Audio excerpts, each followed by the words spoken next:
Loving God, we thank you so much that we have a safe place where we can come together and ask questions and discuss. We can have different points of view, and hopefully by discussing and asking questions, we can come to a clearer understanding of the truth as we deal with each other lovingly and gently. I pray that you would help us now as we explore these topics, that you might help us to maybe get more clarity, or this may be a step towards getting more clarity.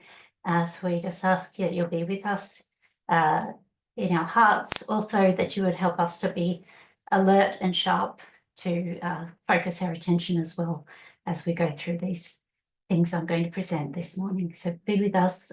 We thank you again for your loving care over us and the way that you're leading us. In Jesus' name, amen. Okay. So I'm going to share screen, and we will spend most of our time doing that. I can see here that I need to send a request to share. So I'll do that as I'm not actually able to share. All right, let's have a look. Okay, hopefully that works now. And I'm going to share. I'm going to try sharing my screen. Working? Yes, it looks like it's coming up. That's good. Okay, you can see my screen. Yes, thank you. Okay, great. Just make my picture smaller as well. All right, so this is the introduction. I just wanted to let you know the topics that I wanted to look at this morning with you. These are some topics that we've heard a lot of people discussing lately. Elder Parminder, Elder Terry, Curtis, I think. Graham has touched on this a few weeks ago in our fellowship. Brendan has touched on this as well this morning. We also had George presenting some of these topics as well a little bit. So I also have been looking at these same topics, and so that's sort of what we want to look at today. I don't have all the answers, but these are some of the questions that I've been thinking about. Topics such as the heads of the beast, the sixth kingdom and the seventh kingdom, the eighth kingdom as a symbol of resurrection. When does it change from kingdom to kingdom? Is it 1989, or is it National Sunday Law, or is it something else? What does it mean, this passing of the mantle that Brendan had discussed a couple of weeks ago? How does the kings of the north fit into this? And the seventh kingdom is the king of the north. How do we make that link? What is dead and what is alive in 1798? How did we go from the papacy to the United States? When this movement began, it was talking about the papacy. And also, yeah, this resurrection of the beast, what does that mean? And also the dragon power. So that's kind of gives you a little idea of where we're going to head today. Next, I just wanted to take us through a little bit of a review of William Miller's rules of interpretation, more so that you can hold me to account, because what I'm trying to do is present things to you, and these are things that I've been trying to follow myself. But if you might catch out that something I've said doesn't actually follow some of these rules, so I'll just delete that. Oops. Delete this box. Okay, so let's just do a little bit of review of these. And I know we're quite more sophisticated these days, maybe how we do line upon line, and we've got other things that we understand, the juxtaposition and line upon line, which maybe doesn't exclude these, but I guess I just wanted to mention these just because I'm going to be trying to follow them in particular as we look at the scriptures today. So number one, every word must have its proper bearing on the subject presented in the Bible. 2, all scripture is necessary and may be understood by diligent application and study. 3, nothing revealed in the scripture can or will be hid from those who ask in faith, not wavering. 4, to understand doctrine, bring all the scriptures together on the subject you wish to know, and then let every word have its proper influence. And if you can form your theory without a contradiction, you cannot be in an error. I guess this is one of the main ones that I wanted to point out to you, because when we discuss these topics, there are many verses in the scriptures. There may also be Ellen White quotes.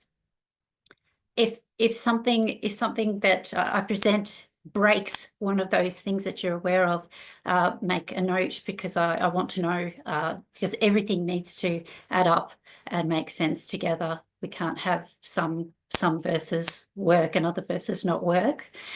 Number 5, scripture must be its own expositor, since it is a rule of itself. If I depend on a teacher to expound it to me, and they should guess at its meaning, or desire to have it so on account of their sectarian creed, or to be thought wise, then their guessing, desire, creed, or wisdom is my rule, not the Bible. Number 6, God has revealed things to come by visions in figures and parables.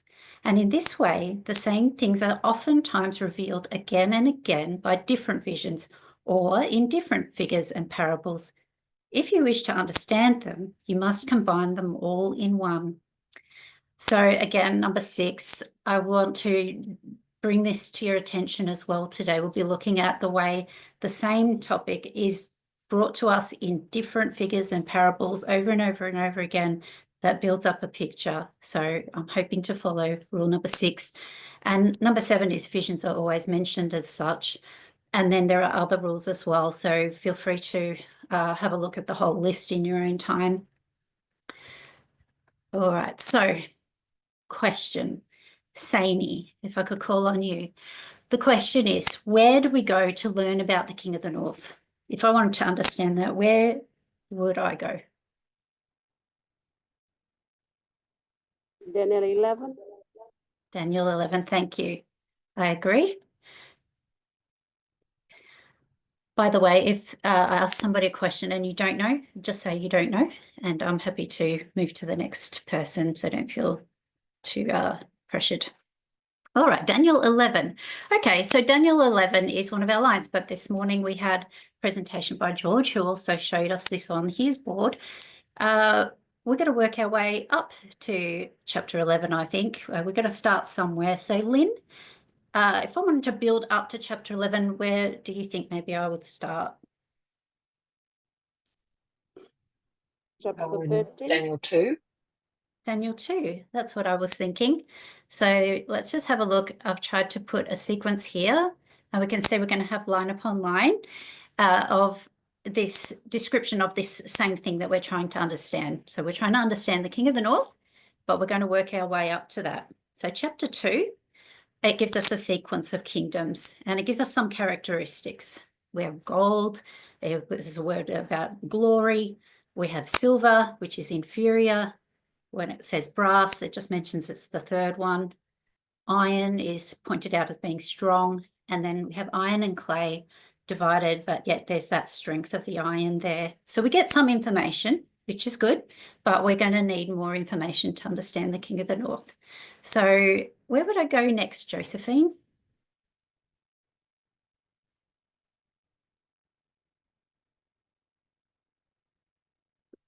Sorry for the, Your audio didn't come through clearly. Could you say that again? yeah, I'm here.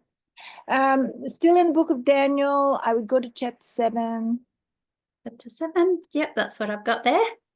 All right, so thank you. We've got a repeat and enlarge happening here. It's more information. As George has also said this morning and reminded us, it seems to have a focus on politics. We're looking at wild animals, violent animals. And so we've got lion, bear, leopard, a terrible beast, and then this little horn. And then there's some words there. The lion stands up, the bear is devouring. The leopard, it has dominion. The terrible beast is devouring, breaking, and stamping. And then the little horn may be a little different. It's speaking and it's wearing out the saints. But what we see here is God gives us more information and builds on top, and so gives us more details of this. And I will just assume we can all guess where we're going to go next would be chapter 8. And again, as Elder Terry has shown us and others and discussed it, and George again this morning reminded us, this seems to have a religious perspective. So it's the same thing, but now we're going to look at it from a different perspective. So what does God do? Makes it look a little different, changes the picture. The picture is about the same thing, but it looks different because it's trying to make a point. Just because it looks different doesn't mean it's a different thing altogether. So that'll be important to keep in mind as we continue through. What we have, again, the oxen, we assume that based on what we understand from Daniel chapter 4, to fill in that gap. We know that we have the ram that lines up with Medo-Persia, and it pushes. We have a he-goat, it breaks the horns of the ram. Then we have a little horn, and it casts stars down. This is a very, very, what we call a simple summary. Obviously, there's a lot more in these chapters. And then we have the little horn, sort of like the part 2 of it. It's casting truth down and it prospers. So we get this picture of this same thing, and we get another layer of information that helps us understand it. And we get to Daniel chapter 11, where we are talking about the kings of the north.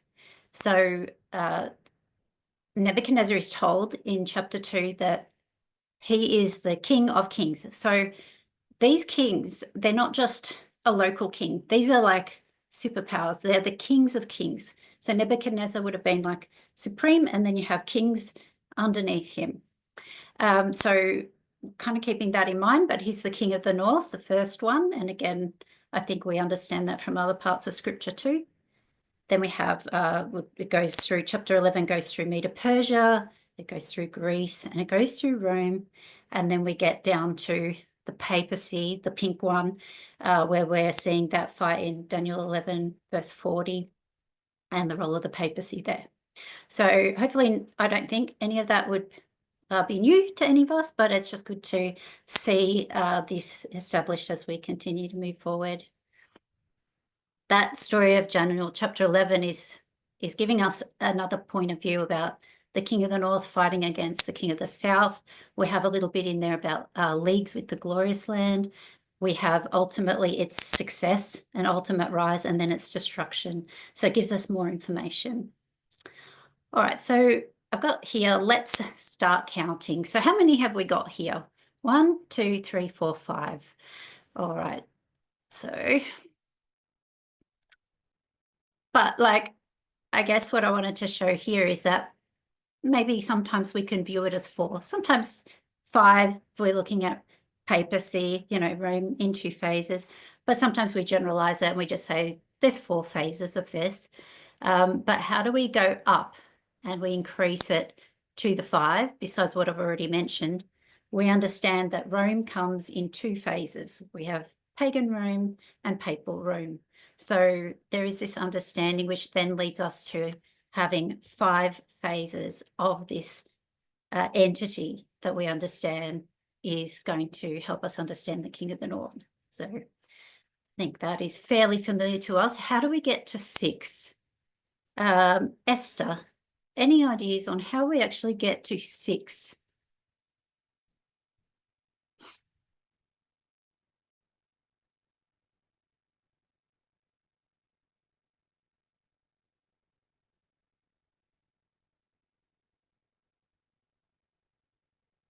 Esther?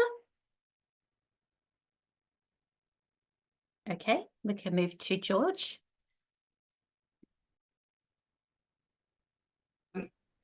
Esther's Esther written is it in the in the chat. chat. Yeah, I've just seen that. Okay. Are you able to unmute Esther when you're called upon?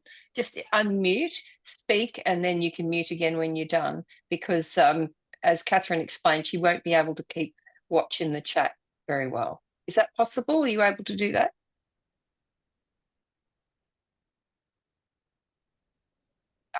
You can write in the chat if you can or can't.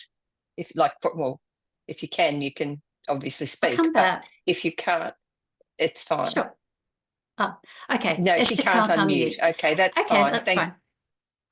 Thanks for volunteering, Esther. I think we will. Okay, if you can unmute later, pop it in the chat, and then we can. Or yeah, and maybe then I can call on you later. For now, then I'll move to George. any idea how we get to 6? So we've got, let's just have a look back here. Do we finish at Papal Rome or not? When does the King of the North sort of end, do you think? Can I use Revelation 13? Okay, and what was your thoughts about Revelation 13? What specifically? Because verse 1 to, I think it was 1 to 10. I think it 10 talks about the papacy, Papal Rome, and then the next kingdom after that in verse 11, I think so, is beast that come out of the earth. The beast that comes out of the earth. Okay, that's good. Brendan, did you have any thoughts on it? You go to Revelation 17. It actually says the 6th, if you want to keep it simple like that. Okay. And while you're still on the line, Brendan, what do we sometimes call this 6th one? So I've got pagan Rome, papal Rome, and then what might be label we give this next one?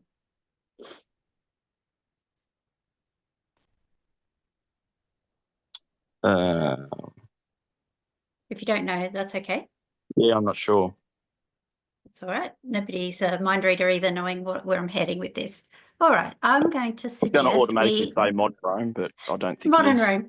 No, that's what I Okay. was thinking. Okay. Now, you know, all of you keep on your toes. I could be wrong about some of these things, but I have modern Rome.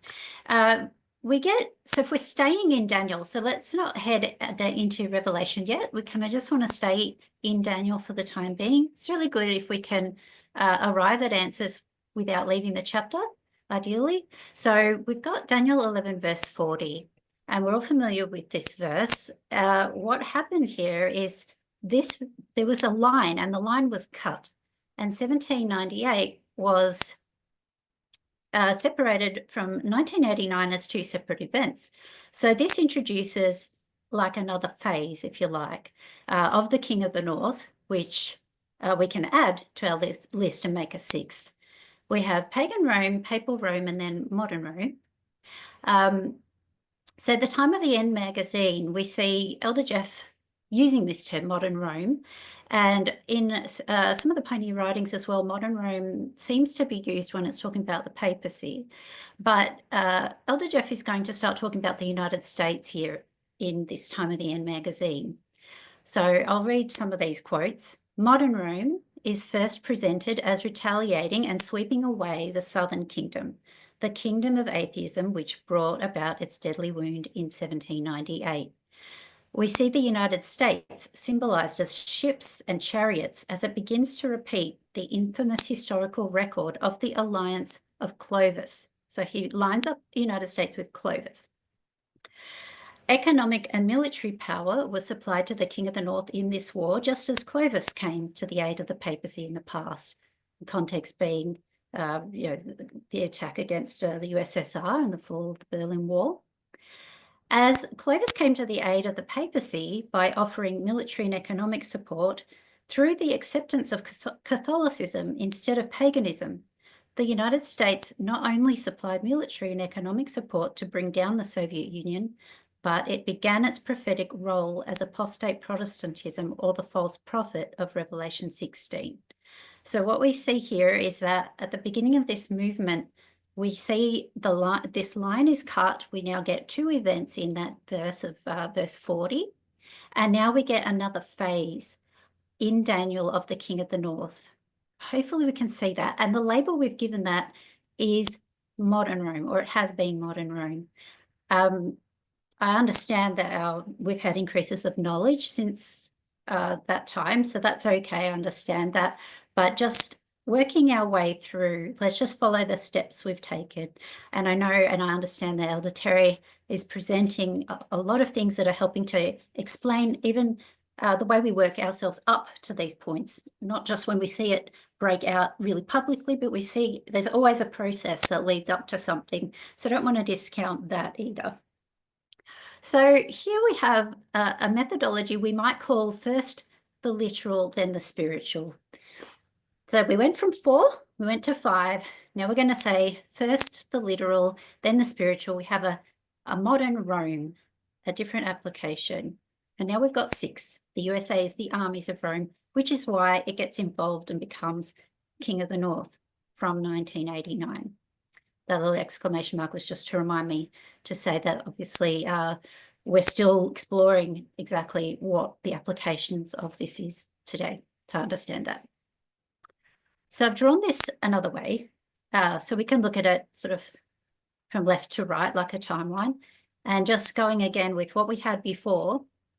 We had 5, 5, 5, and now we've got 6 because we've split that verse in Daniel 11 verse 40. So now we've got 6 phases of this King of the North. But like was mentioned earlier, how many are we looking for? Because we have a couple of beasts in Revelation that would suggest we have 7. So how do we get to the 7th kingdom?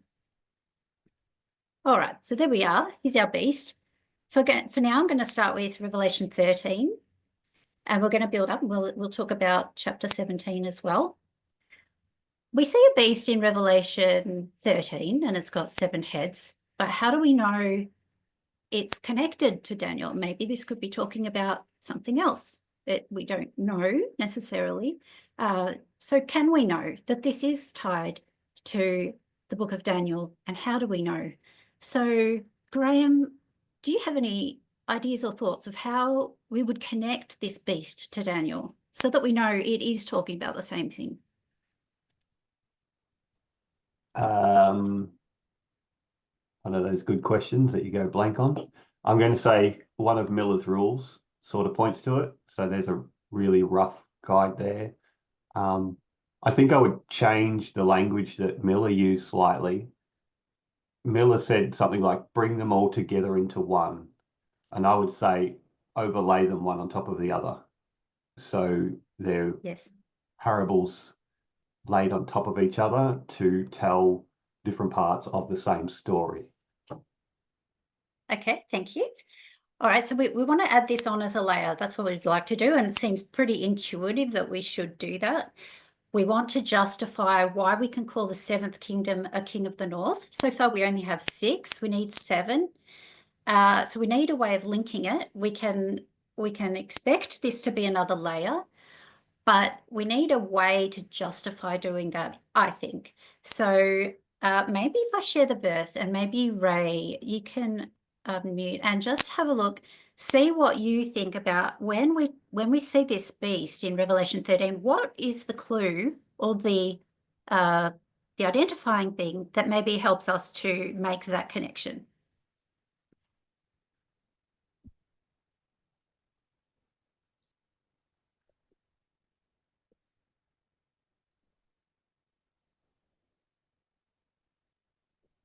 Are you there, Ray? Yeah, I'm here. Sorry, I'm just thinking. Okay. Is it some of these animals are the same animals used in Daniel? Is that part of it? Well, is that what you think? I mean, I guess I'm asking for your opinion. I have one. All right. I think so. I think so, but my memory might be I might be confusing the two. All right. What are you seeing as similar? Maybe not all of the highlighted words, but what are you seeing as similar to what we've already looked at in Daniel?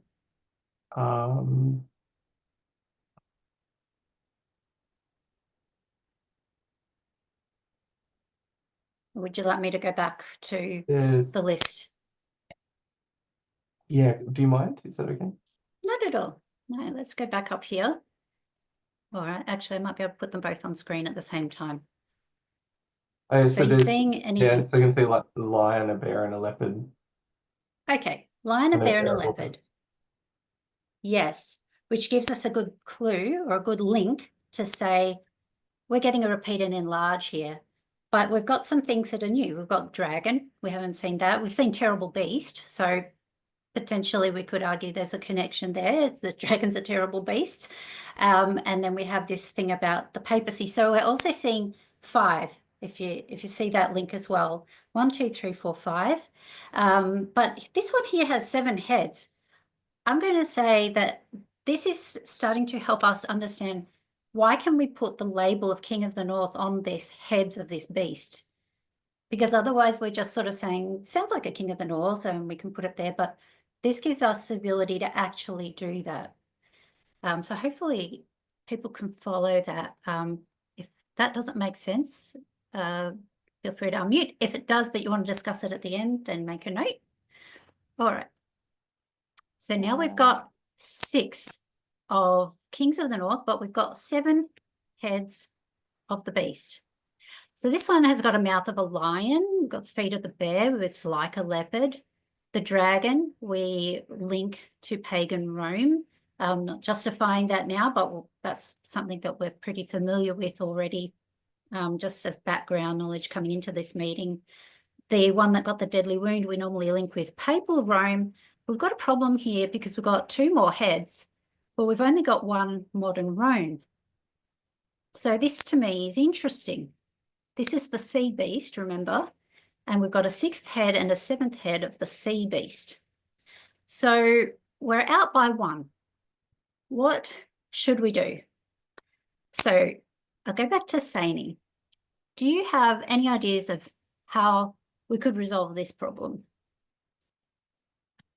It's okay if you don't, just thought I might make note of people's ideas of what we can do now, because we're going to need, I think, 7. I'm going to line it up.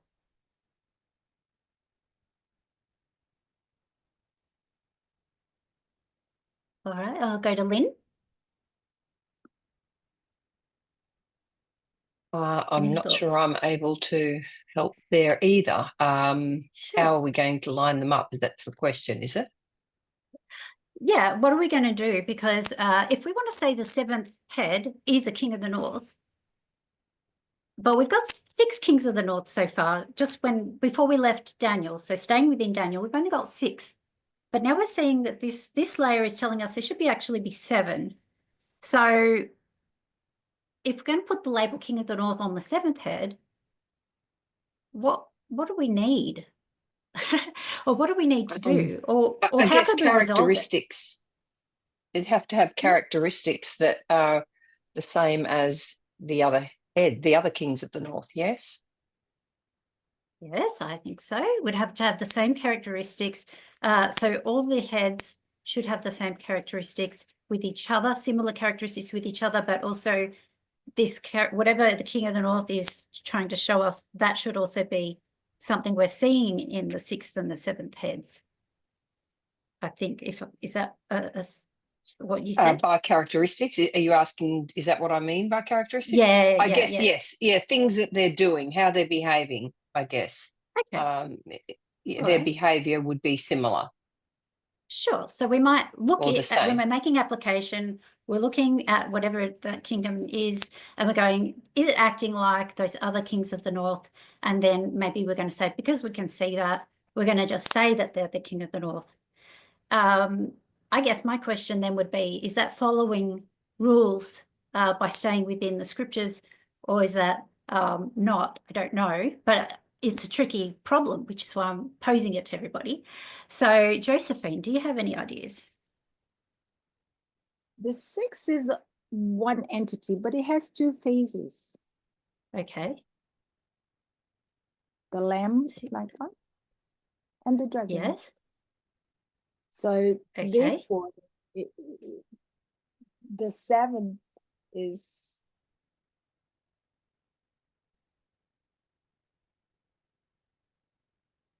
would have those.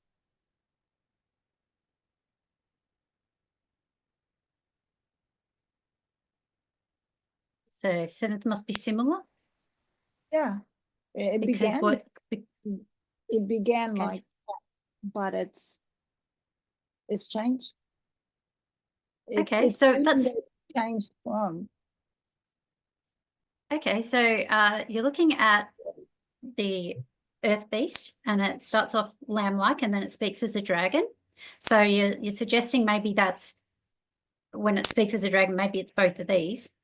What are we going to do with this one though in Daniel 11? How are we going to get 7 in Daniel 11?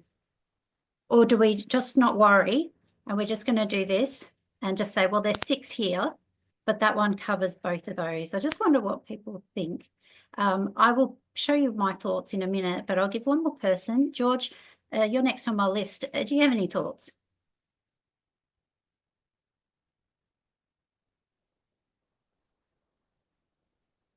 No, not at the moment. Sorry. No. Okay. About the transition, yeah. All right. Can we say that this is a problem? I hope that we can see that it's something that needs to be resolved, because what we should see in Daniel 11 is 7 phases of the kings of the north, not 6, I think. So I don't know. So let's have a look. So we understand, based on what we said before with modern Rome, that we're looking at the United States just, you know, as that final phase. What I'm suggesting is that there should be 2 phases of that to match up with this 6th and 7th head, if we're going to say the 6th and 7th head is the United States. So let me walk you through where we've been so far. So we started off with 4 as a very basic view. Then we understood that Rome comes in 2 phases, pagan Rome and papal Rome. So we've added 1, we've now got 5. Then we have some methodology. So this is hidden treasure. It's not easy to see on the surface. We have first the literal and then the spiritual. We have pagan Rome and papal Rome, and we've applied that as modern Rome. What I would like to suggest is that actually when we do first the literal and then the spiritual, we should see modern Rome in 2 phases, just using that methodology that it would repeat, that same fact that it has 2 phases would repeat. So now we have literal Rome, phase 1, literal Rome, phase 2, modern Rome, phase 1, and modern Rome, phase 2. Staying within Daniel 11 by using the methodology, we now have 7 kings of the north, and now that helps us to line those up with the heads of the beast of the sea. This 7th one is what we're calling the 7th kingdom. We also refer to it as the 8th. We'll look at that later if we have time. But it gives us justification to say the 7th one can be king of the north. So hopefully that makes sense. It's basically doing what we're already doing. It's just giving us justification within the chapter to actually do that. We've already been talking about the 7th kingdom as king of the north. I've got a question, or is that just to clarify? Yeah, clarifying is fine. Yeah. So essentially, by definition, you're saying the 6th kingdom is king of the north. I am. But we'll look at that in detail later. I'm saying the 6th head is the king of the north. We're looking at heads at the moment. Okay. Yeah. Okay, because what we will find is that each head, we are told in Revelation what the head is made up of. And so we will see there is justification for that. I will also hopefully try to bring in this earth beast 6th kingdom as well. I don't disagree with that. I just want to show the way that I'm seeing it, because I think it helps to explain a few things. And if I'm wrong, that's fine. We can clarify and I can fix my brain's model. All right, so I've got this verse here. All right, Revelation 13, verse 14. This is when the image of the beast is made. So which one is the image of the beast? So Brendan, maybe since you spoke just now, I'll just get you back online. Which one is the image of the beast, do you think, out of these? 7. 7th. Okay. So if I'm going to put this verse that says, it's the 2-horned beast, it says to them that dwell on the earth that they should make an image to the beast, which had the sword and did live. Where would that happen? If I was going to just move this up or down, when does this happen?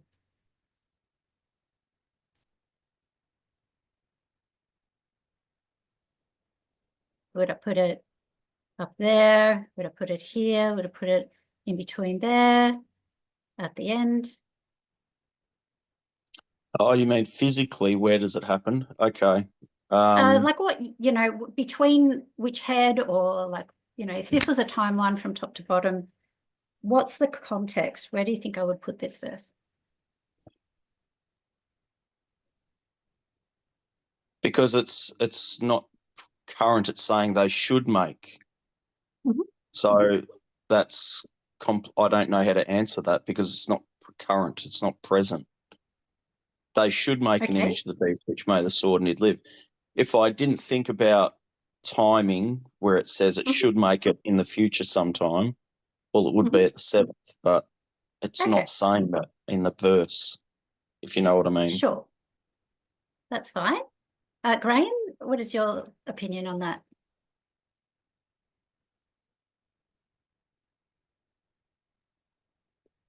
When would they be told to make an image of the beast? Just if I was going to put this next to one of these somewhere. Well, the application's Sunday law, 7th kingdom. I'm not sure if that's the answer you're wanting. Yep, I basically want to know, would I put it, would you agree that, maybe I'll put it this way, I think it would go here just as we're going to make this 7th one. So it's in between, or it's at that borderline that they're going to make this image to the beast. Do you agree with that? I just want to put it in context because we're going to look at this verse in a little bit more detail. So first it's important to know where we are. Not dates, but just waymarks maybe, something like that. I don't know if it's just the picture that's throwing me out, but because I see the 6th kingdom and 7th kingdom running concurrently, then it makes it hard for me to sort of place it with that, the way it's depicted there. Okay. So if I did that, they're all happening at the same time. Would we do it there? Sure, I could do that. Okay. All right. Now, another question is, they're going to be told or suggested in your own words, maybe Ray, just in plain English, imagine you're giving these instructions. So you're telling them, the people that dwell on the earth, that they should do this. Just in plain modern English, what would you be saying? Oh, people of the earth, I think you should make, and then finish the sentence. I'm thinking of how to talk to my troops at work. I just feel like, righto team, so we've got to set this up over here. We got this equipment, and yeah, we've got 20 minutes. Let's go. Okay, and just looking at the verse, if you can include some of those details as well. So we have to make a copy of this thing over here. And it needs to look exactly the same, as close as we can get it. Okay, good. And the last bit of the verse? It's sustained a little bit of damage, but it's still going. So, Okay. Lynn, would you like to have a try of just putting this into your own words? You're going to tell the people on the earth that they should make this thing. Just tell me, what are we supposed to make according to the verse? Okay, so we see the beast. We want to make something that looks like this beast, and basically, even though this beast was hurt and wounded, it's actually still alive, and so we want to make, something that still looks like this beast. I don't know. I'm not sure if I'm Did it actually die? getting. No. When it had a wound by a sword, was it wounded or did it die? That's true. Was it resurrected? Yeah. Okay. It was a deadly wound, so it should have died. Yes. So what's the waymark we say the deadly wound happened for the 5th head, the papacy? What's the date? 1798. 1798. And do we say that there was a death that happened shortly after that? Yeah, I think we do. Okay. I'm trying to remember. Isn't that ridiculous? That's all right. I think that we say 1798 is when the deadly wound happened, and then correct me if I'm wrong, I think it's 1799 where we mark the death. 1799. Okay, so the 5th beast was dead, so it's not still alive. So the message to the people on the earth is to say, make the 7th one, or make the image, and we're going to make a copy of the thing that died. And then the last bit, maybe Lynn. Yep. So it died, and then what happened? It was resurrected. It was resurrected. That's strange, though, because the image of the beast is the resurrection of it, isn't it? Yeah. Yeah. But then well, this is I saying, guess. make an image about the thing that died and then resurrected. So maybe we'd be saying, so we need you to make an image of this beast so that we can bring it back to life. In other words, we can still do Could be. what this image was doing, maybe. Maybe. And then in that case, the message would be, hey, people on the earth, make a copy of the fifth beast, which died, and we're going to resurrect it. So actually where it says did live should actually say will live or is just about to live, something like that. So we'd have to actually change what it says there for that to make sense. Maybe. Yeah, there's a little note in the chat. Joe says clone. So it's a bit like a yes, clone. a He's clone. suggesting. Yes, we're going to make a clone. Okay, but the thing is, right? I'm one of those people that dwells on the earth, and I'm getting told, I want you, all you people, to make a clone of the beast that died and rose again. So it's already risen again, unless we're going to say, actually, it doesn't mean it's already risen again. It's the seventh is the fulfillment of that living again, that resurrection. So I guess what I want to show us is that there's something here we should notice.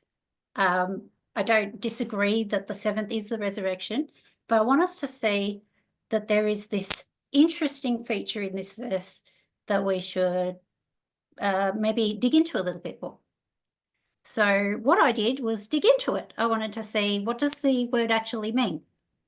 So let me just pop that back there for now, and we can, I don't mind if people think that they're concurrent. I'm not against concurrent things as well. This is like a very simplified view of, like, you know, the order. We know that there are overlaps with the churches, and there are different things like that. So that's fine. But when I put it here, what I was trying to say, and I think the same issue happens even if we put them concurrent, is that we're going to say, make this thing which died and resurrected, make a copy of the thing which resurrected. So there was already a resurrection maybe before. So what I did was a word study on the did live bit. Is it really past tense or not? And so okay, I'll just delete that. What I would do is go into the Greek and go, maybe it's a translation issue. Maybe the word is just live or lives, and it's not past tense. However, when I did study it, it seems to me that all the different translations will all do past tense. Even Young's literal translation, which is quite, it's not an easy to read one, but it's fairly accurate in terms of translation. We've got the breakdown of the sentence, the wound of the sword and has lived. So it's past tense. It's already resurrected by now, before we've made the image of the beast, maybe, or as we're making Catherine? it. Yeah. Sorry to interrupt, but there was a comment from Molly. Molly, are you able to unmute and mention that to Catherine? If you can't, just make it. Yeah. Okay. You speak. The image, when that beast was dead, times moves on, and there was a lot of changes. But when it's resurrected, it only knows what it died with. Okay, so I read in your chat that you wrote it this way: the beast was wounded and died. I assume you agree with that. And then it did live. And then it says, let's make a copy of that beast that died and did live, which I agree with you. That's how I read it as well. All right, so this is all fairly technical, But what happens here is when you dig into Strong's, it gives you this VAIA 3S. What it's doing there is it's looking at this Greek word and it's trying to tell us what kind of a tense is it? Is it feminine, masculine? Is it a verb, etc.? This is the breakdown of that description. Aorist is the one which we're kind of interested in, which is it past tense? Is it future tense? And when we look at this particular word, it's saying it's aorist, which is usually almost always translated as past. So it's already happened. There isn't a way to work around this to make this like future, like let's make a copy of this thing and bring it back to life. It's not saying that. It's saying let's make a copy of the thing which resurrected already. This same word, it's 4 times in the Bible. So this particular version of that word, you know, it'll come in different tenses and things, but the way it is exactly, every single time it's been translated, it's past tense. So Luke 15:32, it's translated as did live again. Romans 14:9, Christ died and rose again and lived again. Revelation 2 verse 8, these things saith the first and the last who did become dead and did live. And then this one, which is the thing that died and did live. So can't make it future tense easily. So I wanted to point that out. And basically I want to ask, or maybe ask people to think about for consideration, could we see it this way? That this one here is a resurrection and this one is also a different kind of resurrection. And might we say this is the resurrection of the literal papacy, which we saw in 1989 or thereabouts in the lead up to that, USSR and the fall of the Berlin Wall. And then we see resurrection as a spiritual resurrection of the papacy. I don't know, and I'm open to other interpretations of the 6th head and the manosphere and all of that. But it's just an idea that I had. Maybe we could see it as a literal resurrection, and then we can say, okay, make a copy of the thing that died and resurrected, and this is the application of that. And we give it like another resurrection in a sense. So we can certainly discuss that at the end. I won't stop there because we might get stuck there for a while. But just wanted to share that with you. A clarifying question. So Yeah. So what you're depicting there, so I'm clear, is the 6th kingdom is not the USA. The 6th kingdom is the literal papacy. Is that what you're suggesting there? When we have when we just have so I understand. not exactly. Let me put it this way. The way I see the 6th head, and I'm seeing kingdom and head slightly with a nuanced way. So I want to get into that in more detail. But if you just have in your mind at the moment that whatever happened with the United States and the papacy together, or we can bring the moral majority into this as well. So we've got Protestantism and Catholicism at work in politics there. Maybe we could call it a 2-fold union, not 3-fold, maybe at that stage, I don't know. But it's not exclusively the papacy. We have to have America involved there as well, which is why the United States becomes the king of the North from 1989. So yes, I am saying that there is, for this to make sense, we would have to have papacy as a component of that, even though they drop off fairly quickly. If we're going to say it's a resurrection of the literal papacy, then we would have to count John Paul II and that Holy Alliance as part of this story, not dismiss it entirely. It may not be the whole story, but I'm seeing it as potentially a component of the story, which may be well and truly more complex than what I'm addressing today or even understand. Does that answer your question of how I'm seeing it? Not quite in my head, but essentially you're going from the 5th to the 6th, which is the same thing. It's the same but different. What's the same about it? If I'm going to include the papacy. Okay, that's fine. I'll just say it then. What I think is the same is that we have the papacy connected to both. And what would be different is the first time around, it was connected to literal Rome in Europe. And now it's found another kingdom to hitch up with. And so we see it's different because now it's papacy with the United States. And I don't want to say it's exclusively that because what's going to happen is the king of the north is going to stay the king of the north and have its war with the king of the south. So it can't just suddenly end as soon as the papacy is kicked out. So there has to be a way to explain that. So, you know, that's maybe all details. But in terms of structure and just looking at the scriptures, I'm just suggesting maybe this is a way to look at it. Otherwise, I don't know about this resurrection. What I'm saying there is that there's kind of like two resurrections. One would be like it's actually resurrected before they make the image, and then the image is itself some kind of a resurrection as well, is the way I have it in my head at the moment. All right, so we Can don't I- get too bogged down. Yeah. But I didn't want to interrupt though. Yeah, no, I no, just I wanted don't to give say, people much chance to talk too much. no, not at all. You're doing what you got to do. Yeah, no, I just basically just further to what Brendan's just been talking about and what you've been talking about. If this king of the north, let's just talk about it like that, this beast is running concurrently from 1989, then would it be fair to say that the power that is the king of the north is not necessarily ruling the United States, hence why it's not really the king, hence why the United States government isn't that until it is the seventh kingdom. So what I'm trying to say is it was there trying to gain power, growing, etc. So it was in the background, it was doing what it could to gain control, but it wasn't really until it became the seventh kingdom that it was really able to take power. So, but it was still existing and growing.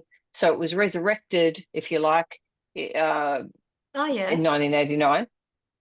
So do you Okay, know what so I'm trying to say? I think what you're saying is we'll just put the 6th over there and we'll get rid of that. And we're just going to say, here it is. There's resurrection. There's just one.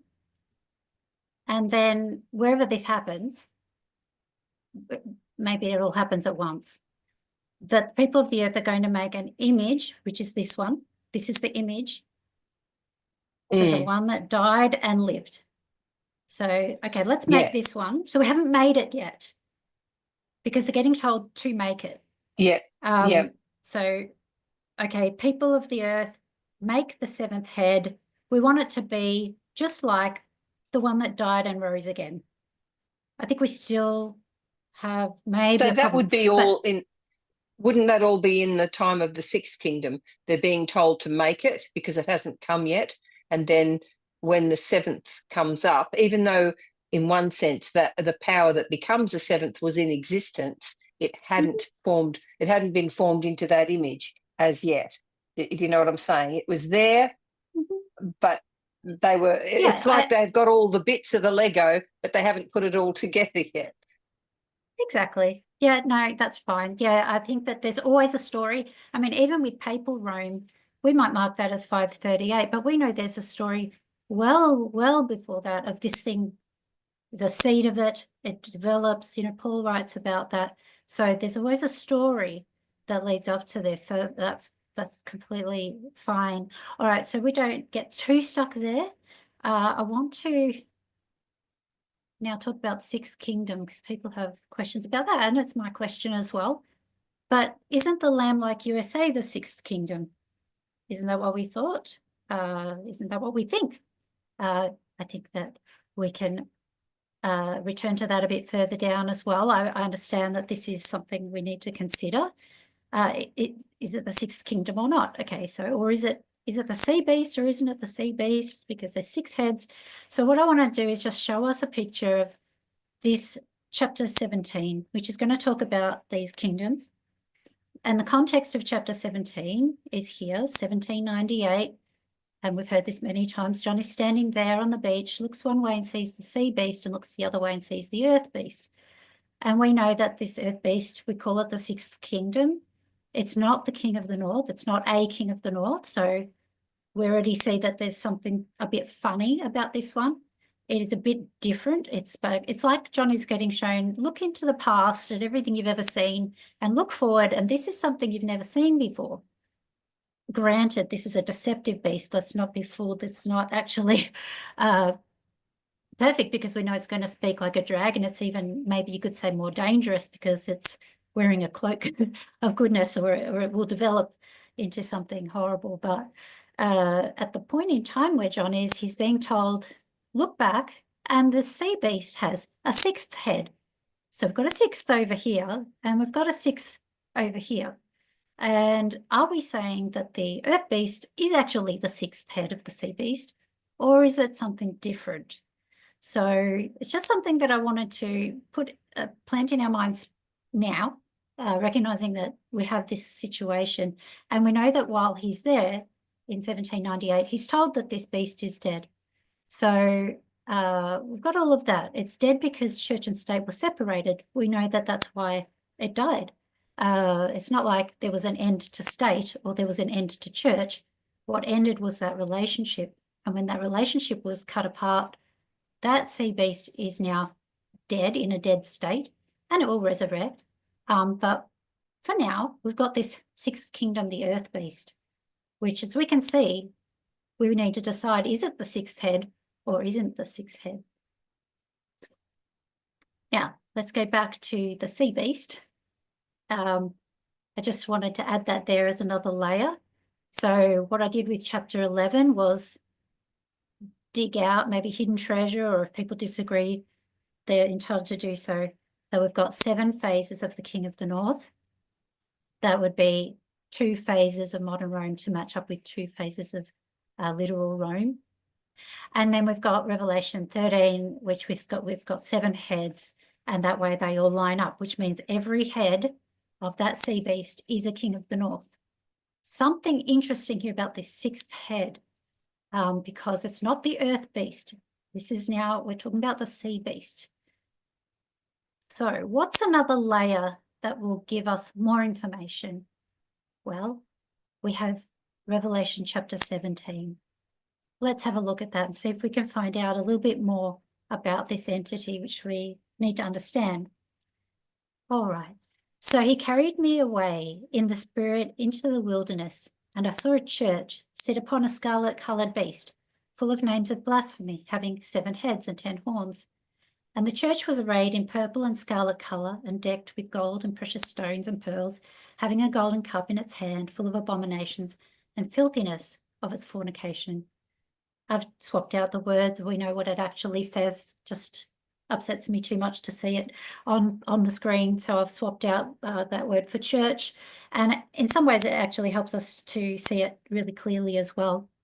So this is the beast, or this is a picture now. This is another layer. It gives us more information. It's repeat and enlarge. And what it's doing is we used to just have a beast, but now we're seeing something sitting on it. So did we see some kind of thing about church and state relationship when we looked at Revelation 13 beast? Now, did it have blasphemy, as this one has? And we can see blasphemy is a religious thing. So did Revelation 13 beast have that? And yes, it did. It says that upon its heads was the names of blasphemy. So my question is, did all 7 heads of this beast have blasphemy on them, or just some of them? And same with Revelation 17. Does the church sit on every single head, or is the 6th one a little different? And maybe the church only sat on 6 out of 7 heads. So what we need to do is have a look at chapter 17, because it's making a very specific point to show us the church-state relationship that's involved here. The other one, it was kind of briefly mentioned as name of blasphemy on its heads, but this picture really kind of doubles down on that and makes it really obvious. So here's our beast from chapter 13, and it's got blasphemy on its head. I guess I put question marks there. Was there blasphemy on this one? Was there blasphemy on that one? It says heads, so we know there should be at least 2. I think we would all agree that papal Rome had blasphemy on it. But what about this 6th head? Does it have blasphemy on it or not? And the 7th one probably would agree it does. So Revelation 17, it's a repeat and enlarge. 7 heads are 7 mountains on which the church sits. So what does that mean? What we've done is we've gone, okay, let's have a look at church and state.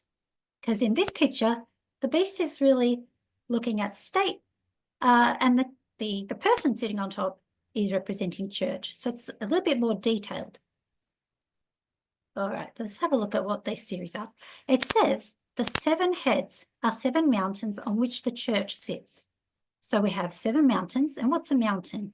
A mountain is a kingdom. And we have a church. So it's talking about it's like one thing that moves from mountain to mountain to mountain to mountain to mountain to mountain. How many times? It's got 1 seat, 2 seats, 3 seats, 4 seats, 5 seats, 6 seats, 7 seats. So we've got church-state relationship with all 7 heads in my interpretation of this. And I'm happy to hear if somebody sees it differently. So just going back to this sort of perspective of it, what we see is with chapter 13, there's blasphemy on every head if we're going to line it up with what we saw in chapter 17. And chapter 17 told us the church sits on each of those 7 mountains. So next, there are many ways for the Bible to show us the same thing. We just saw that in chapter 17, every head would represent a state power. It's a phase of that beast. Every phase is a seat where the church has moved to and sat on each one of those 7. We could draw it as a mountain, which we also know is like state or a king or a kingdom. And we know that king and kingdom can be used interchangeably. Like, for example, Nebuchadnezzar was told, you know, he is the king, but it's also the kingdom. So we see that that's interchangeable. Here's some different pictures of what it's showing us. I've drawn it like this. We see it as like this picture, maybe a church sitting on a head. Maybe it just looks like a head with the blasphemy written on it. Maybe it looks like this, the king of the north, where we've got a particular kind of entity in the world, a ruling power, maybe a very dominant world power, which has certain characteristics, which is why it lines up with these 7 heads. This statue is a very sort of different view of that entity, the king of the north. It's a king of the north that stands in opposition to the true king of the north. And I think we've always said that. So from head to toe, it's a king of the north. We've got Revelation 13 giving us this picture and Revelation 17 giving us that picture. So Josephine, I've left one out. I've got 6 out of 7 layers so far. So which layer have I skipped over? 6 out of 7. Do you say that again a bit louder, please? You mean 6? You have 6. Here we go. These are the layers. So we've got 1, 2, 3, 4, 5, 6 layers of repeat and enlarge. Where should I go to get another one, do you think? 1, 2, 3, 4, 5. Those chapters are chapters of Daniel, right? I've got 1, 2, chapters of 3, Daniel 5. here, the first 4, and then I've got Revelation down here. I've got the beast of Revelation 13 and the beast of Revelation 17. Something we can find more information somewhere else that we haven't gone to yet. If you don't know, that's okay. Should we go back to Daniel? Okay, where would you You want to go go in back Daniel? to 11:40 to Okay. 45. Yeah. So we've been to Daniel 11. I'm looking for a different chapter. In If you don't know, Daniel, that's okay. Huh? different chapter in Daniel. Different chapter in Daniel? I don't know. I'm asking you, which chapter do you think I should go to if I want another layer of information? If you don't know, that's okay. I'll let someone else have a go. Well, I need to think about it. I've been thinking about the discussion just before this one, so my mind was kind Yeah, of I know. Your wrapped brain's around probably that. overloaded. All right. Yeah, but questions later to question that. Absolutely. All right, Ray, are you there? Any ideas where I might go to get another layer? Yes, sorry, I've got no ideas, No Catherine. idea? That's okay. While you're unmuted, Graham, do you have any idea? No, I'm not sure. Sorry, Catherine. Nobody knows. Brendan? Sorry, the past couple of minutes I've been distracted. The question? With Yep, I'll family. tell you what the question. Can you answer now or do you need to go? No, that's fine. Can you Okay. please repeat the question so I know the Yeah. context? I'm sorry. It was not anyone's No. fault but mine. That's okay. My question is, we've looked at, so I showed us this picture here, which gave us, we've got all these different pictures. So we've got different pictures of what this entity is. It's church and state, or if it's got blasphemy on it, or if it's king of the north, all different ways of telling us information about this through repeat and enlarge. And we've worked our way through 6 different repeat and enlarges. So I've added layer upon layer, and I said I've skipped one. And I was asking everybody, what have I actually skipped? So what chapter might I go to in the Bible to give me another layer of information? So we actually end up with 7 layers. Any idea?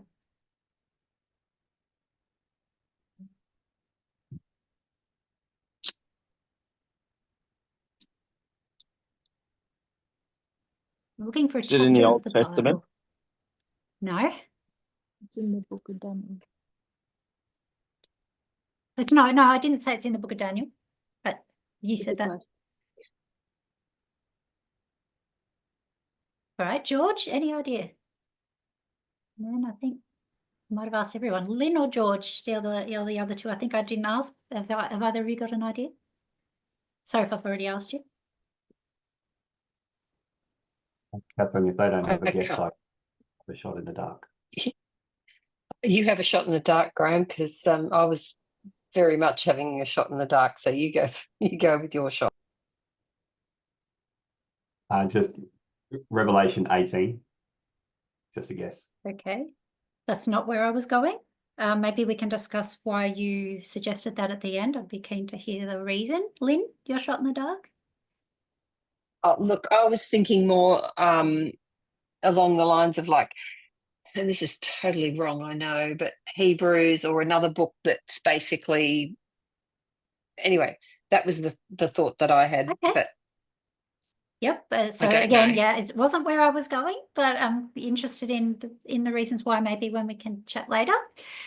All right, I'll give you a clue and then we'll discuss it. So we've looked at a beast which has 7 heads, and then we've looked at another beast which has 7 heads.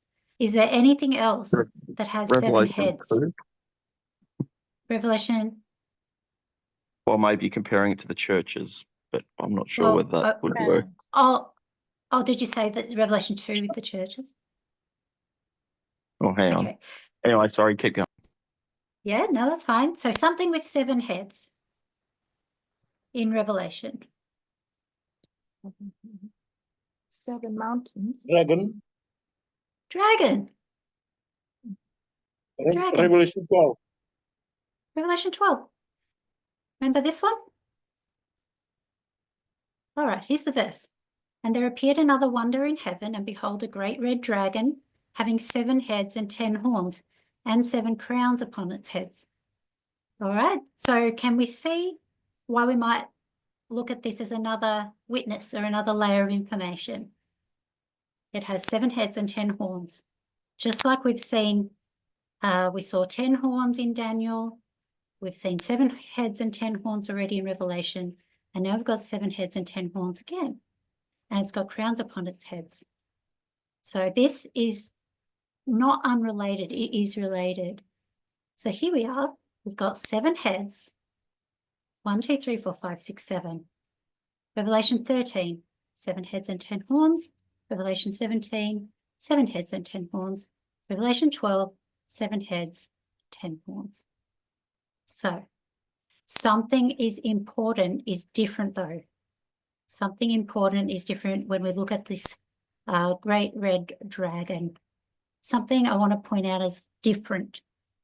So let me just see how I was going to reveal this. All right. Now, I don't want to go into the meaning of the horns today.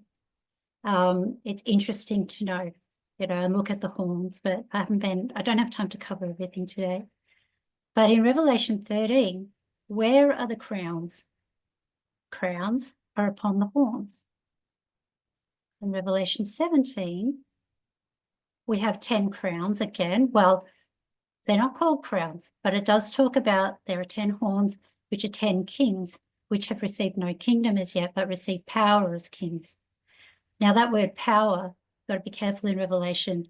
There are different Greek words that are translated as power. In this case, we're talking about authority as kings, not so much military power. So we have 10 horns with 10 crowns. We have 10 horns, and we have this discussion about these kings receiving authority. But in chapter 12, how many crowns have we got? Well, let's have a look at the verse again. We have 7 heads. We know that already. 10 horns. And we don't have 10 crowns. We've got 7 crowns. And the crowns, they're not on the horns. Crowns are on the heads. Okay, so it's repeated in large, but it's a bit different. It's giving us a bit of a different perspective. Let's go back to Daniel. We had Daniel 7. We had a bunch of animals represented to us which had a point of view on politics. And in Daniel 8, we saw a bunch of animals that showed us we're talking about a counterfeit religion. What I want to suggest here is we're getting more information.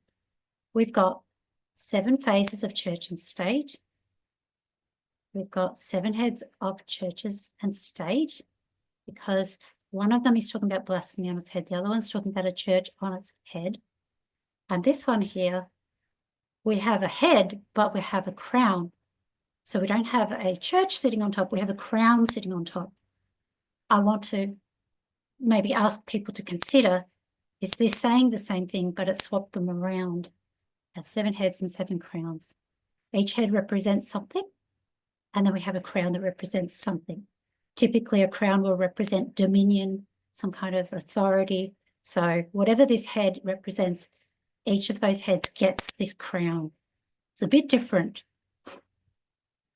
The colour red comes up in the beast as well. So don't be, we see red in chapter 17 as well. When we're taken to the papacy, the beast is actually red there too. But just to kind of help us follow through in this diagram, I coloured it red so we could sort of see dragon against beast. So here we have 7 layers now. We know we can line them up because it's got 7 heads and 10 horns. So there is a relationship. We have 7 phases of whatever this is. Whether there is nuances there about overlapping and where things begin and gradually build up, all of that is maybe work that Elder Terry's doing to explain how it all works in actual application. What I'm just trying to do is look at structure. We're looking at repeat and enlarge. We have a very simple model, oversimplified, but we do see this pattern of this repeat and enlarge to keep giving us more and more information. So here I've added chapter 12. We've got heads and we've got crowns. Whatever they may be representing, we do see that. So we've got 7 witnesses, layer upon layer. What we see is we see a number 7. That's nice. And we often see 7 is broken into a 4 and a 3. So we're seeing that as well here. And church, I put this little note to remind me, church we understand today. We use that word, but it can mean culture, it can mean ideologies, it can mean manosphere, it can mean, it's a word that we kind of use to just cover all of those different concepts. So I agree with that. All right, so we're getting close. Oh, it's 12:15. So I've got about 15 minutes left, I think. So what I want to do is just talk about some things to watch out for when we're looking at dragon and beast, because it's a bit confusing. Because I've just gone, you know what, this dragon in Revelation 12 has got 7 heads. And maybe we hadn't noticed or forgot or didn't come to mind. But what we see here is that dragon and beast are used in this way, looking from beginning to end, starting with Babylon. We know that dragon could go even back before that, because we see Satan is called a dragon, a serpent, you know, we see all of that. But when we're talking about the dragon of this chapter 12, it's got the 7 heads, I would say. It starts with Babylon. So this is one way of viewing what is a beast and what is a dragon. Maybe they're just different ways of looking at the same thing. But also in those chapters, it really focuses on a certain time period. It doesn't take us all the way back to Babylon. This is basically Revelation is for us. It was written for people who lived from 1798 onwards. So we've got this focused attention on pagan Rome in chapter 12, pagan Rome, papal Rome, and whatever happens after that. I've put Holy Alliance there, but maybe that is better just called 6th head. I don't know for now, because Holy Alliance is maybe the wrong term. I don't know. I'm just waiting for more information from Elder Terry on how she understands these kingdoms as well. But the beast we see in Revelation 13, it's when John was standing on the sand of the sea. So we get this sort of look at what this entity is going to do from now on when it resurrects and so forth. So yeah, and we get this in chapter 17. John's taken to the wilderness period. So there's a sort of particular focus when we're looking at these creatures. But what we also have is this other way it's used. It's cut a different way. So in Revelation 13, it says something like the dragon which gave power unto the beast. So how does that make sense? Because it's dragon all the way through, it's beast all the way through. Well, it's making a certain point. This is dragon and this is beast. Okay, so it's using it in a different way. So hopefully we can recognize that. In chapter 16, we see 3 unclean spirits come out of the mouth of the dragon and out of the beast and out of the false prophet. So again, it's using beast and dragon in a different way to what I showed you a bit earlier on. It's using it, it's slicing it this way in terms of giving it, allocating those names to particular phases of this thing. Now, false prophet is mentioned here, and this is interesting to me, and I'll just put it out there. Might be right or wrong, but I had wondered, you know, we've got dragon and beast. We don't have a false prophet. Okay, but we know that there's a 3-fold union at the end, so we see all 3 combined. Elder Jeff actually applied it this way, given that he thought the whole thing at the end was one thing. But he did say that when this 1989 working together and becoming, say, the armies of Rome, that is when the United States began its prophetic role as the false prophet. So I don't know, but maybe we could say it that way. And then what we have is the image of the beast. So maybe what we see here is like a Protestantism and Catholicism coming together here. They say no thank you to the papacy and move on. And then here at the image of the beast, we see a 3-fold union. So just a thought, it's not something I'm dogmatic about, sort of share it. All right, now, this is really cool, I think. Every layer of these 7 witnesses has a juxtaposition. So what's a juxtaposition? You get, let's see, Lynn, what's a juxtaposition? When 2 completely different things are forced together to be able to get more information about each other or about a thing. Okay, and we learn about it by putting them side by side. So in chapter 2, what are the 2 things that are juxtaposed? In chapter 2 of Daniel. Daniel 2, yeah, Daniel 2. So we have a statue. And the Yes. Mountain. Okay, the mountain. Okay, so if we want to know about the statue more, what should we do? We can compare it and contrast it with the mountain.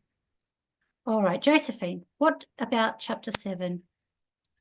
What do you think is juxtaposed there? Or what does it look at first, maybe? What are we seeing in chapter 7? It looks It looks at the kingdoms. And Yeah. the rise of the horn, the little horn. Okay. And it's and the saints, sorry, The saints. Okay. what it Nice. does to the saints. It persecutes them. We get something put side by side. So here we go, it's got this bit that the beast was slain and its body destroyed, and all those other beasts as well had their dominion taken away.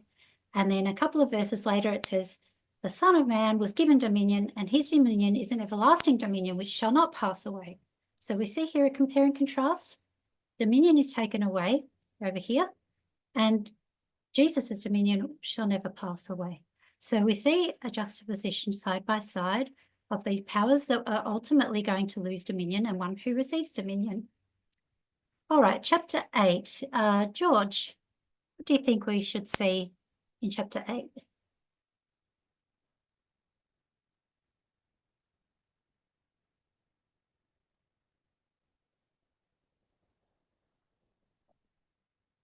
Okay, Brendan, you're next on my list.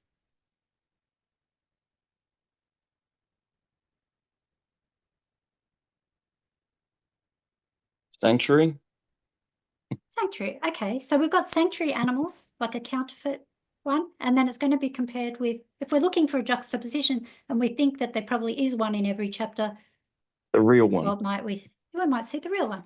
Okay, so we do see chapter 8, it talks about all of that. And then in chapter 9, we see Messiah being cut off.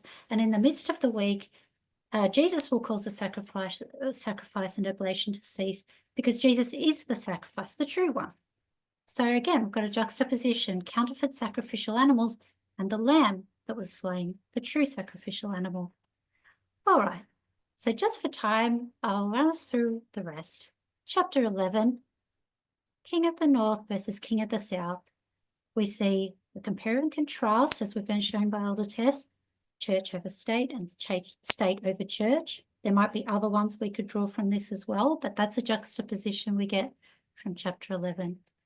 Chapter 12, what would be the compare and contrast for that? So, Graham, what do we see in the sky in chapter 12?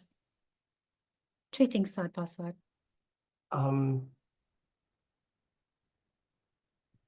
It's the church with the sun like crowning them and the moon at their feet. Is that right? Yep, and what's that in the sky next to? What's the other picture that's juxtaposed with it? Is it next to that dragon? Yeah, it's next to the dragon. So we've got two pictures side by side. We have the church. Yeah, I've written woman there. But we see those side by side. So if we want to understand dragon power, we have an opportunity to compare and contrast with that church. And then in chapter 13, sea beast, compared and contrasted, put side by side to highlight the differences, but there's also similarities. We see them side by side in chapter 13. And in chapter 17, we are taken to the wilderness period to be shown that fifth head beast, and that's going to be compared and contrasted to that seventh head image of the beast. All of these chapters are giving us a juxtaposition so that we can understand more about this thing. All right, so I'm nearly at time, and this was going to probably actually make us bogged down. So maybe I will actually end it there. But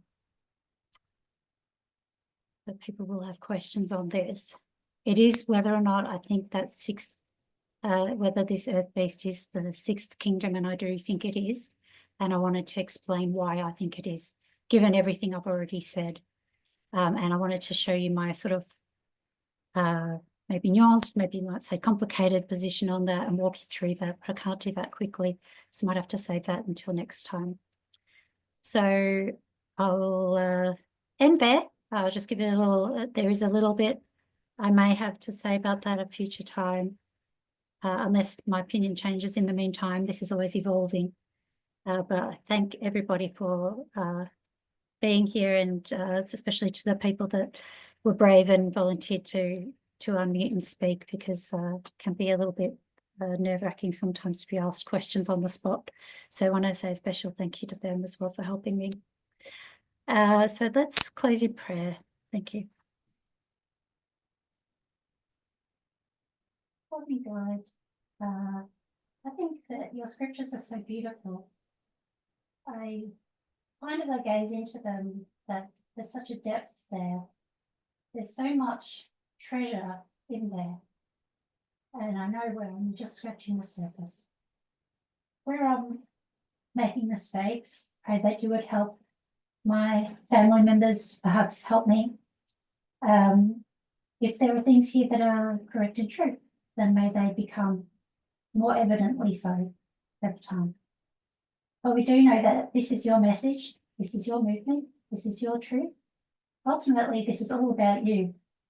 And we are just honoured people that are able to participate in this amazing thing. Thank you so much for giving us rules, methodology that helps us to cross-check things, double-check things, so that we can be sure that our doctrines are right. And I pray, Lord, that you will put a special blessing upon each of those Sunday law teachers as they continue to devote time and energy, do all their work and research, stay up late, get up early, everything that they do to serve us. May you give them peace and joy and insight as they continue to show us how these things are applied today. We thank you for all of these things and we ask your blessing on the rest of this day. In Jesus' name, amen.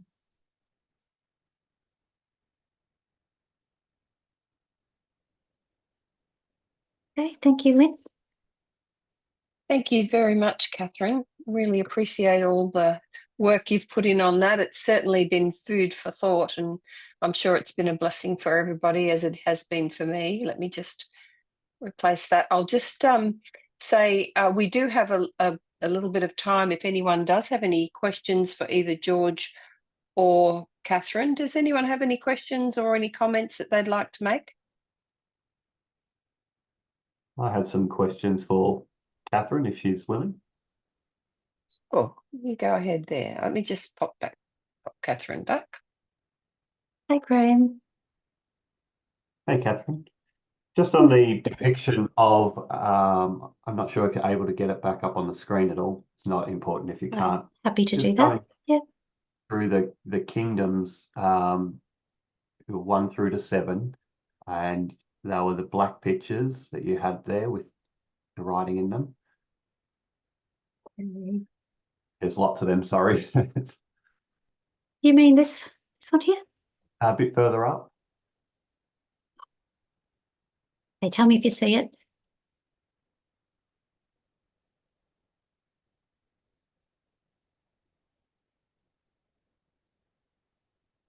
This one here, I think. So it says, so far in Daniel, we have a bit down. This one here. Yeah, that's the one. So you've got Yep. the 6th kingdom there, and Yep. then you put by there was something like spiritual papal Rome, and then or literal papal Rome and spiritual papal Rome, something like that. Mm-hmm. Mm-hmm. When are you saying the 6th head begins? You're saying it begins at 1798, right? The 6th head, no, I would say it's 1989. Yeah, Okay. and some of these questions I might have been able to address if I had more time, because I wanted to go into the nuance there between kingdom and a head. Yeah. Oh, And so what are you sorry for, Lynn? happens up to who does the 5th head reign up to the beginning of the 6th head so that it doesn't die in 1798? You've got a gap there. Yes, we do. We have a gap. Yes, yes, indeed. If you want to, I can show you. Oh, hey, I'm not, no, she's still talking. Oh, Rachel, you're unmuted. I think it's your voice. I don't know.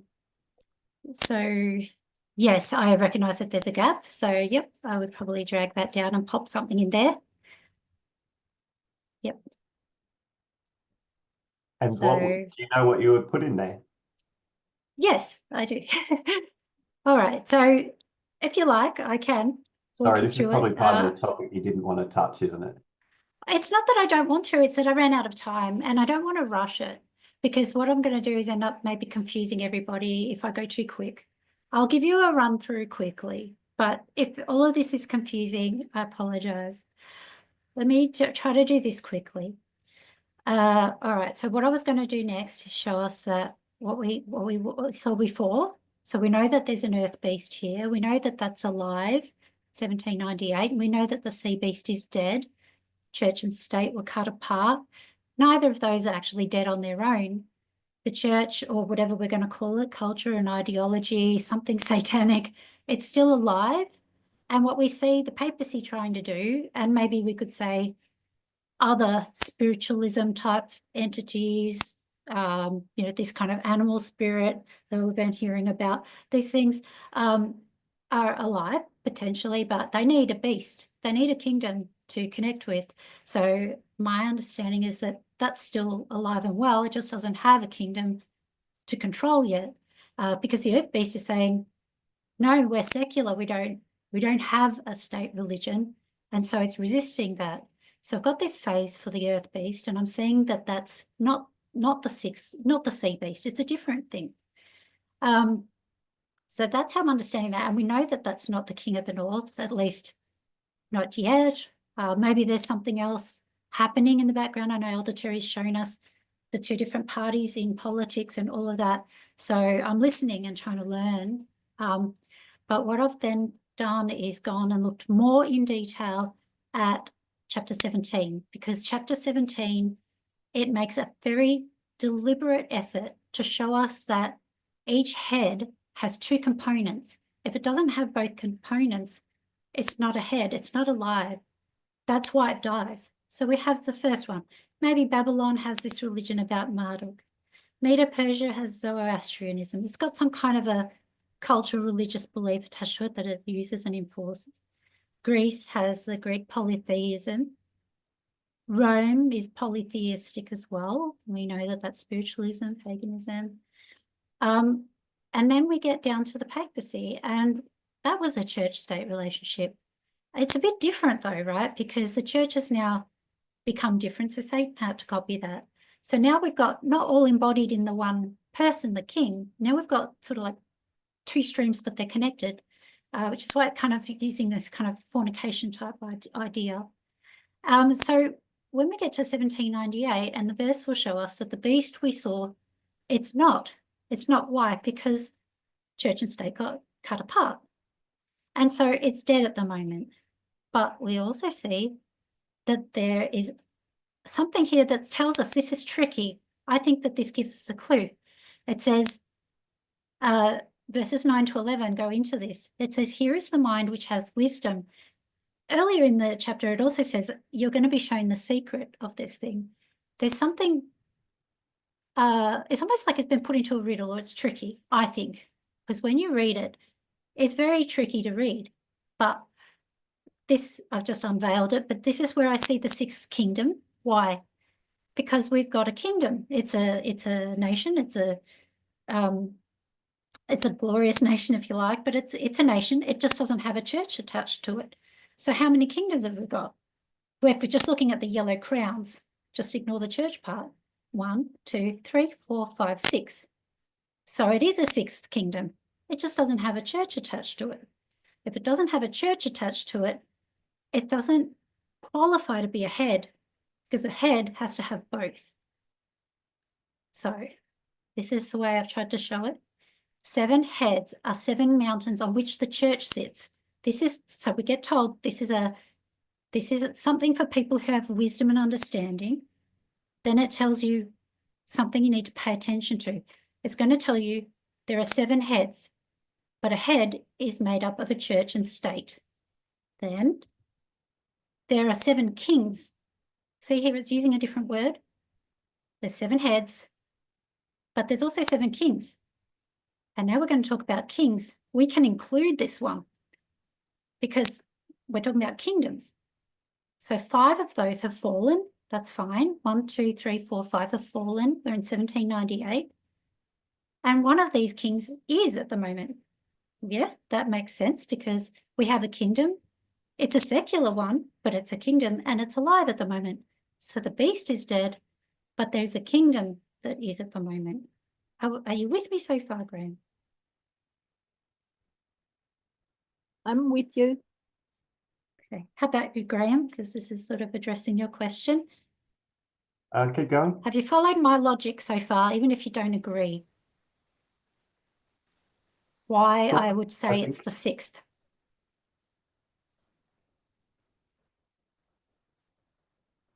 Sorry, Graham, I missed what you said. Sorry, I said sort of. I'm Sort of. trying. Keep All going. right, let me just say it again. I'll try to sum it up. Chapter 17 is going to tell us there's something important we need to understand, and it's for the wise. Okay, so 144,000 are the wise. We use methodology. We're very careful with our reading, and we need to look at the words really carefully. When we look at this verses here, it's going to tell us something about this beast that we need to understand. There are 7 heads to this sea beast. So it's not the earth beast. There's 7 heads to the sea beast. To qualify as a sea beast, you need to have a combination of church and state. Otherwise, it's not a sea beast. For example, when we cut it apart, it dies. So to qualify to be a head of the sea beast, we need church and state in union. But then it says there are 7 kings. Remember, it's told us that there's a kingdom and a church, a kingdom and a church, a kingdom and a church. So, but here, when we get to this one, the 6th, it's a kingdom, but there's no church. So it is the 6th kingdom because we have 1, 2, 3, 4, 5, 6 kingdoms. But so far we've only had 1, 2, 3, 4, 5 heads. What I'm going to say is it's going to throw our count out by 1, because once we stick this one in here, everything gets out of sync because we've had 5 heads, but we've had 6 kingdoms. Does that make sense? Yep. Okay. So from there, it gets sort of a bit more complicated. So we're going to add another layer on as well. We're going to keep going with the verse. We've got 1, 2, 3, 4, 5, 6. Here we are at the United States. Part 1, modern Rome part 1, however we want to say it. We're at the 6th. It's a 6th kingdom, but it's not the king of the north. We already know that. It's not speaking as a dragon at the moment. Or if it is and there's like concurrent ones and the 7th is running alongside, I'm open to that. But this earth beast is at either it starts not speaking or it's doing double talk, however we want to look at it. Let's just go with it's not speaking and then it does speak. Just otherwise it's going to get really complicated. If we go with that model, in between 1798 and 1989, we have that 6th kingdom, but we don't have a union of church and state. Maybe there was some near misses. I don't know. 1850, we got, 1888. We've got all of those histories in there. So there's a story there. I understand that there's a story there, but this is what I'm seeing. So we've got this 6th kingdom. It's not speaking, but then it does speak, and maybe it continues through longer. I don't know. But eventually it does unite with the church. When it unites with the church, then we have a 6th head. So now we've got 6th kingdom is here, and then we've got a 6th head further a bit down here. And I would say it's since 1989. We know from Acts 27 as well that we have the ship of Adramyttium starting in 1989 as well. So church and state unite there from 1989. And maybe there's this other side of politics, so this 6th, the good side of the kingdom can continue through. But what we see is this 6th head that needed to be accounted for, because it has to be church and state, it is accounted for here. And then we have a 7th head, which I would say is the version we've got from National Sunday Law Waymark. It's a 7th king, because every time you change the religion, you're going to get another phase, just like we did with Rome. We changed religion, so it's another phase.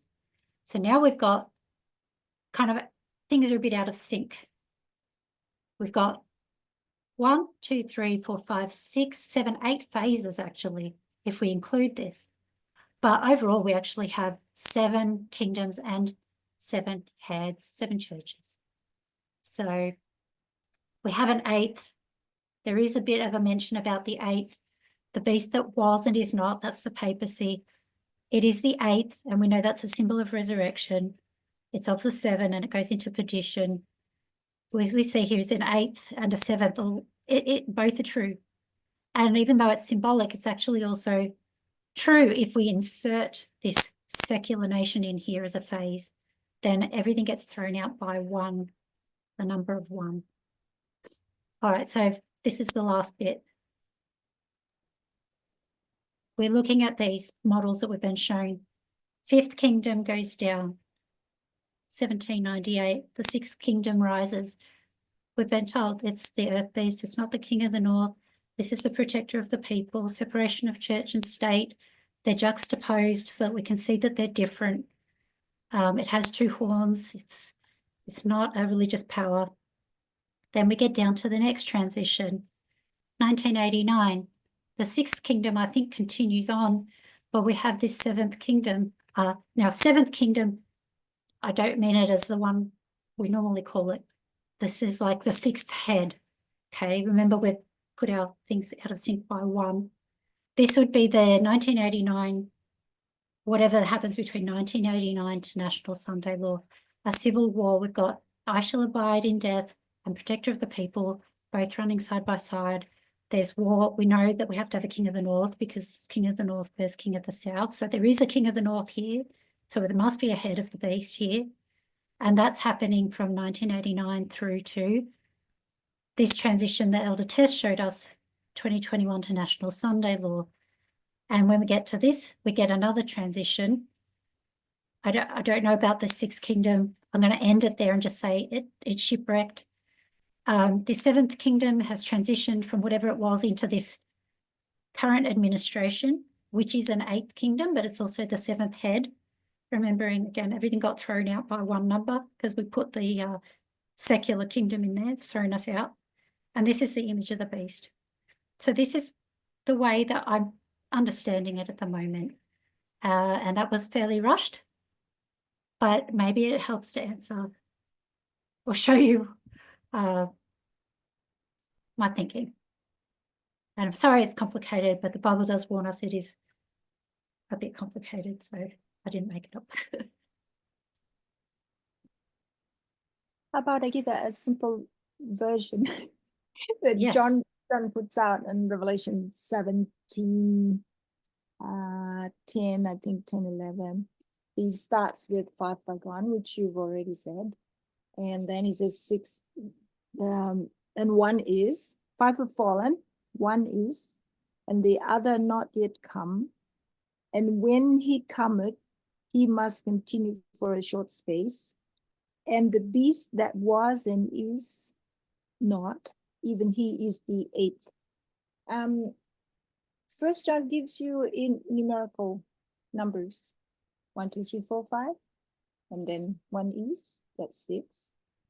And then 1 does not yet come. When he comes, he's the 8th. So you have and then there's a change. There's an order. 7th, 8th. I think there has to be a change, a transition from, this is my way of explaining it, okay?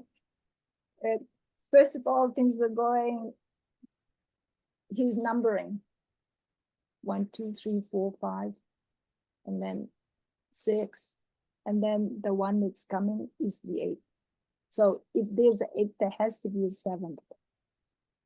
So I'm saying transition happens somewhere along there, but I agree with a lot of things you've said. It's a lot of material for us. Yeah, like I agree with the church and state all the way from Babylon, all right through, because I've been looking at it, and there's a situation in each that tells you very specifically that the church is involved, and though it might be Babylonian church. Babylonian church, and we look at Catholic church, we look at the church of the Greeks. They're all named differently, but they're all churches. Even the church today in the kingdom we have today in the States is a mixture of all of the different culture, Catholicism, Protestantism, a mixture of everything. Thank you, Josephine.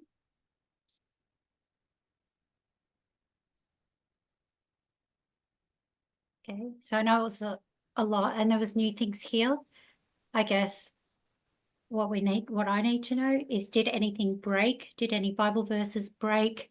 Did any methodology break? I understand it's complicated a little bit, but in some ways for me, it helps straighten out why we see different transitions. And I know Elder Terry is covering a story from 1798, and there'll be a story about this last kingdom all the way through that you can trace all the way back. And there's something probably in 1989 as well. And if we're going to have things running side by side, that's fine. I'm just going to continue to revisit this as she continues to explain.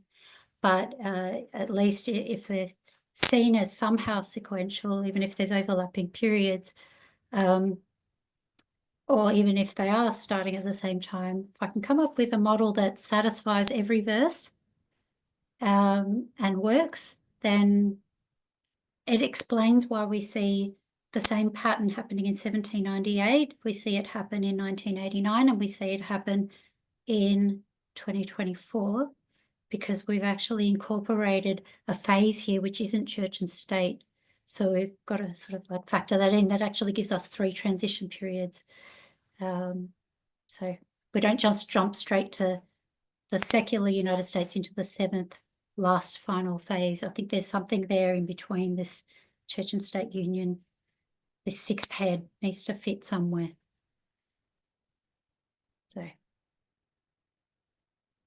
So Thank you, just Catherine. Sorry, go go ahead, Graham. I have time for one more quick point. Yes, go ahead. Just in the past, we've lined up the churches, as Brendan was saying earlier, with the kingdoms. Do you see that your model breaks that? Do you think that it still aligns with that?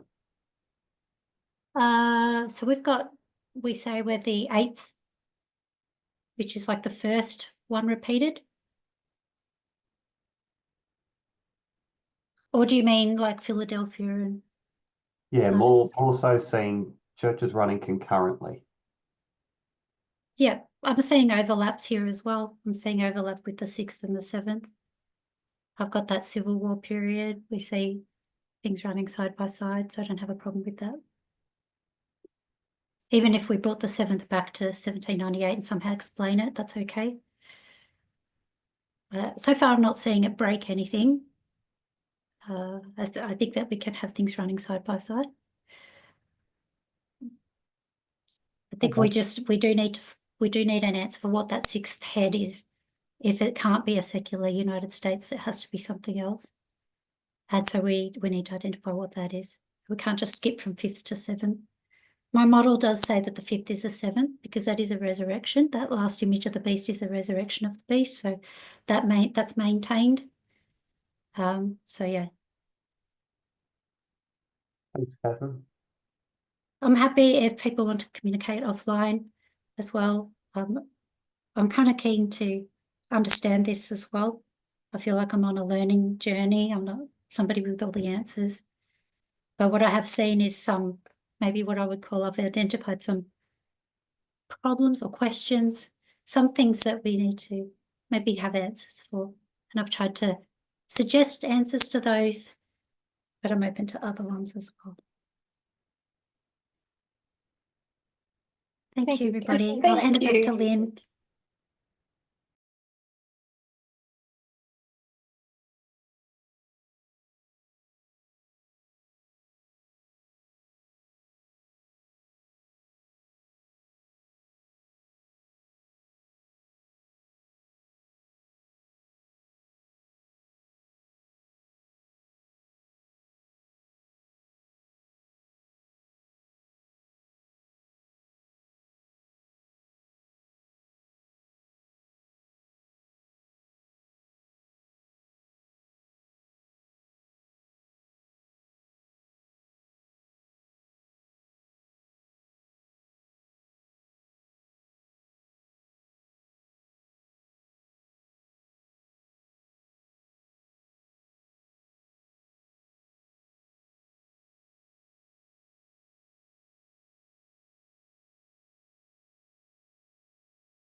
We appreciate that very much. And I like